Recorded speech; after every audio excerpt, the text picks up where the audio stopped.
خاندان میں بہن بھائیوں میں آپس میں اتفاق و اتحاد یہ بہت برکت کی چیز ہے، اور اللہ کی طرف سے اس پہ بہت زیادہ رحمتیں، وسعتیں اور عنایتیں ملتی ہیں۔ اور آپس میں اختلافات یہ بڑی نحوست کی چیز ہے، اس کی وجہ سے آپس میں انتشار و افتراق، گھروں کی تباہی، نقصانات بے شمار ہیں۔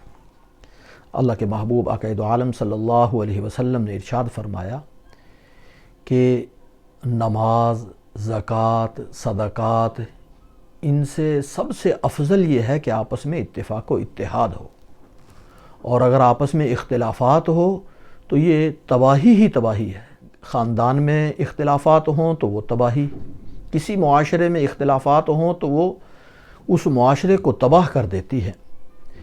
آپس میں اتفاق پیدا کرنے کے لیے سب سے پہلے ضروری ہے کہ گھر کے سارے افراد میں جذبہ ایثار ہو، قربانی کا جذبہ ہو، ہر ایک دوسرے کو اپنے اوپر ترجیح دے، دوسرے کا خیال رکھے۔ اگر کوئی راحت مل رہی ہے تو دوسرے کو وہ پہنچانے کی فکر کرے، دوسرے پر اس کو ترجیح، اپنے اوپر دوسرے کو ترجیح دے۔ اگر یہ جذبہ ہوگا تو انشاءاللہ آپس میں اتفاق ضرور پیدا ہوگا، اور اگر یہ جذبہ نہ ہو تو پھر اتفاق پیدا کرنا مشکل ہوتا ہے۔ دوسرا یہ کہ دوسروں کے حقوق کی ادائیگی کی فکر ہو، کہ ہر ایک یہ خیال کرے کہ دوسرے کا جو حق ہے، دوسرے کے لیے جو راحت ہے، دوسرے کے لیے جو فائدہ ہے، وہ اس کو پہنچانے کی زیادہ سے زیادہ فکر کرے۔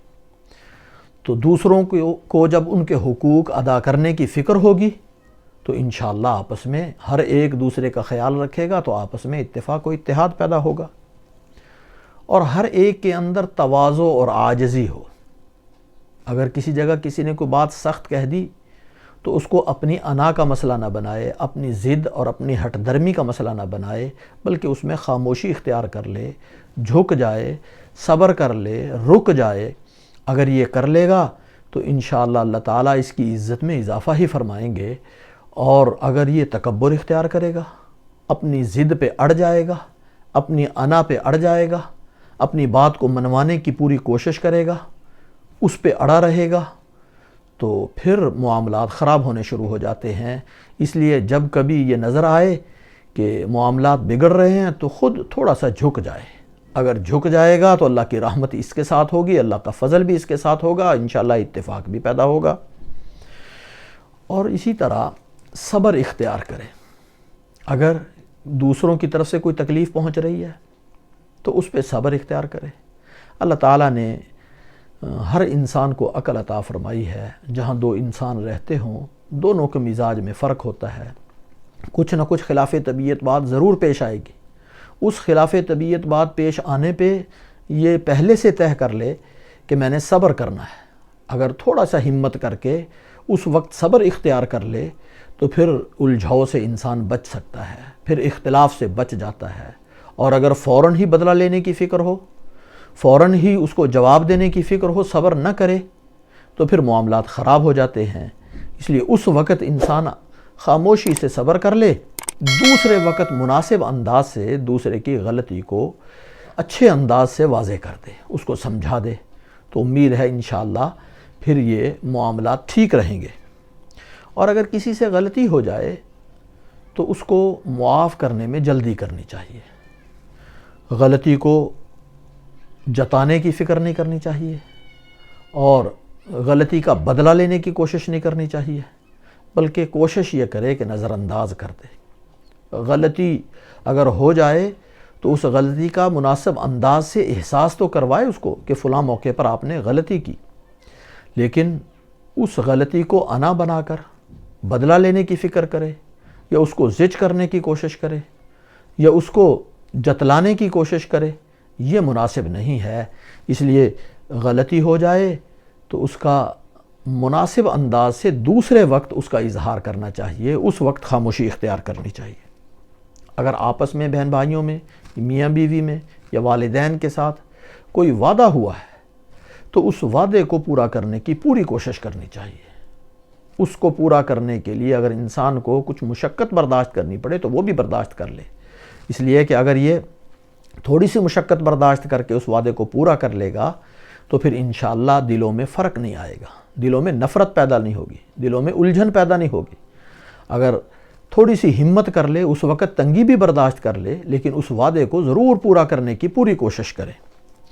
اور اسی طرح آپس میں ایک دوسرے کے ساتھ جھوٹ ہرگز نہ بولے، اس لیے کہ اگر انسان جھوٹ بولتا ہے تو وہ جھوٹ کبھی نہ کبھی ظاہر ہو جاتا ہے۔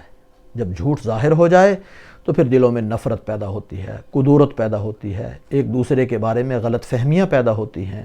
اس لیے اپنی طرف سے پوری کوشش کرنی چاہیے کہ کبھی جھوٹ بولنے کی نوبت نہ آئے، کسی صورت میں جھوٹ نہ بولے۔ وقتی طور پہ اگر کوئی غلطی ہو گئی ہے تو صاف بات ان کو بتلا دے، وقتی طور پہ تو تھوڑا سا الجھن یا تکلیف ہوگی، لیکن بعد میں انشاءاللہ وہ ختم ہو جائے گی۔ لیکن اگر جھوٹ بول دیا تو اس ایک جھوٹ کو چھپانے کے لیے کئی جھوٹ بولنے پڑتے ہیں، اس کی وجہ سے پھر غلط فہمیاں بڑھتی جاتی ہیں، دلوں میں نفرتیں پیدا ہونی شروع ہو جاتی ہیں۔ اس لیے اپنے آپ کو جھوٹ سے بچائیں۔ اور اسی طرح دوسروں کا مذاق نہ اڑائیں۔ کسی صورت میں کسی سے کوئی معاملہ ہو گیا ہے تو دوسروں کے سامنے اس کا مذاق نہ اڑائیں، ہرگز مذاق نہ اڑائیں۔ مذاق اگر انسان اڑاتا ہے تو اس کی وجہ سے دل میں رنجش پیدا ہوتی ہے، اس رنجش کی وجہ سے کدورت پیدا ہوتی ہے، اور یہ کدورت بڑھتی چلی جاتی ہے اور یہ بھی اختلاف کا ذریعہ بن جاتی ہے۔ اس کی وجہ سے پھر آپس میں دلوں میں نفرت پیدا ہونی شروع ہو جاتی ہے۔ اور ایک اور چیز بڑی اہم ہے، وہ یہ کہ دوسروں سے توقع نہیں رکھنی چاہیے کہ یہ میرے ساتھ اچھا سلوک کرے گا، یہ میرے ساتھ بھلائی اور خیر کا معاملہ کرے گا، اس لیے کہ ہم نے دوسروں کے ساتھ جو بھلائی اور خیر کرنی ہے یہ اللہ کی رضا کے لیے کرنی ہے، ان سے بدلہ لینے کے لیے کرنی ہے، ان سے توقع ہونی چاہیے۔ انشاءاللہ اگر اللہ کی رضا کے لیے کریں گے تو وہ بہت بہترین بدلہ عطا فرمائیں گے اور وہ اچھا بدلہ عطا فرمائیں گے۔ اور جب دوسروں سے توقع نہ ہو کہ یہ میرے ساتھ بھلائی کرے گا، یہ توقع نہ ہو، تو پھر اگر ان کی طرف سے کوئی اچھائی یا بھلائی ہو جائے تو اس پہ خوشی ہوگی۔ اور انسان کبھی دوسرے انسان کی توقع پہ پورا نہیں اتر سکتا۔ اگر ہم کسی انسان سے توقع رکھ لیں تو وہ جتنی مرضی کوشش کر لے، وہ کوشش کر کے بھی دوسرے انسان کی توقع پہ پورا نہیں اتر سکتا۔ اس لیے اللہ کی ذات سے جو بھی کسی کے ساتھ خیر خواہی کرنی ہے وہ اللہ کی رضا کے لیے کریں اور اس کے بدلے کی توقع بھی اللہ ہی سے رکھیں۔ ہاں، دوسروں کو چاہیے کہ اگر کسی نے اچھائی کی ہے اس کے بدلے میں ضرور اس کے ساتھ اچھائی کریں، لیکن بھلائی کرنے والا، اچھائی کرنے والا، وہ اپنے اللہ ہی سے اس کی توقع اور امید رکھے، ہر کام اللہ کی رضا کے لیے کرنے کی کوشش کرے۔ اور آپس میں، خاندان میں، گھر میں جتنے افراد ہیں، کوئی بھی کام کرنا ہو وہ مشورے سے کریں، بغیر مشورے کے کوئی کام نہ کریں۔ آپس میں مشورہ ضرور کریں، مشورہ کرنے سے دلوں میں الفت پیدا ہوگی، اور مشورہ کرنے کا جو طریقہ ہے وہ ہم نے پہلے عرض کیا ہے، اس کے مطابق مشورہ کریں۔ جب انسان اس کے مطابق مشورہ کرتا ہے تو پھر یکجہتی پیدا ہوتی ہے، پھر آپس میں محبت پیدا ہوتی ہے، آپس میں الفت پیدا ہوتی ہے، اللہ تعالیٰ کام میں بھی برکت عطا فرماتے ہیں۔ اس کے علاوہ دو کام اور بڑے اہم ہیں آپس میں اتفاق و اتحاد پیدا کرنے کے لیے۔ ایک یہ ہے کہ گھر میں جتنی چیزیں ہیں، جو کچھ بھی ہے، آپس میں جتنے رہ رہے ہیں، ان کی ملکیت واضح ہونی چاہیے۔ مثلا گھر میں مکان ہے، والد صاحب کے نام ہے تو وہ والد صاحب کا ان کی ملکیت میں ہے۔ اگر کوئی پلاٹ لے رہے ہیں تو پہلے سے طے ہو کہ یہ آپس میں سب کا مشترکہ ہے، یا والد صاحب کا ہے، یا کس کا ہے، یا کون اس کا مالک ہے۔ ہر چیز کی ملکیت واضح ہونی چاہیے۔ اگر یہ واضح نہ ہو تو اس کی وجہ سے بھی دلوں میں آپس میں غلط فہمیاں پیدا ہوتی ہیں۔ جب چیز خریدی جاتی ہے یا کاروبار کر رہے ہیں تو کاروبار کرتے ہوئے اگر کاروبار والد صاحب کا ہے تو بھائی کام کر رہے ہیں تو واضح ہونا چاہیے کہ یہ بطور ملازم کے کام کر رہے ہیں یا پارٹنر کے طور پہ کام کر رہے ہیں۔ تو وہاں بھی معاملات بالکل واضح ہونے چاہیے۔ ہر چیز کی ملکیت شریعت کا حکم یہ ہے کہ واضح ہو۔ اگر پلاٹ خرید رہے ہیں تو وہاں سب سے پہلے لکھ کے طے کر لیا جائے کہ یہ سب کا مشترکہ ہے تو سب کے نام ہونا چاہیے، اور اگر کسی ایک کا ہے یا کسی ایک کی محنت زیادہ ہے تو اتنا حصہ اس کا ہونا چاہیے، باقیوں کا دوسرا ہونا چاہیے۔ بالکل اسی طرح جو چیز خریدی جائے اس کی ملکیت اگر واضح ہوگی تو وقتی طور پہ تو تھوڑا سا خشکی معلوم ہوگی، لیکن یہ آئندہ مستقبل میں آپس میں رنجشوں اور اختلافات سے بچنے کا ذریعہ ہے۔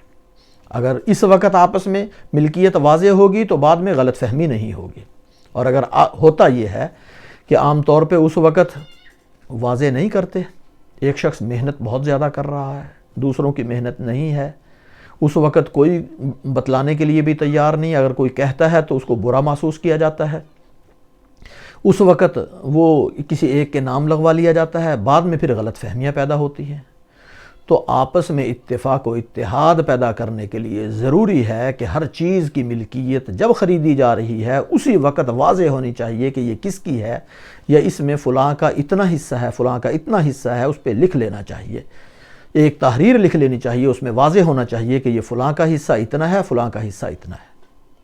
اور اس کے ساتھ ایک چیز اور ہے، وہ یہ ہے کہ انسان جب کوئی فوت ہو جائے تو فوت ہو جانے کے بعد شریعت کا حکم یہ ہے کہ وراثت جلدی تقسیم کر دی جائے۔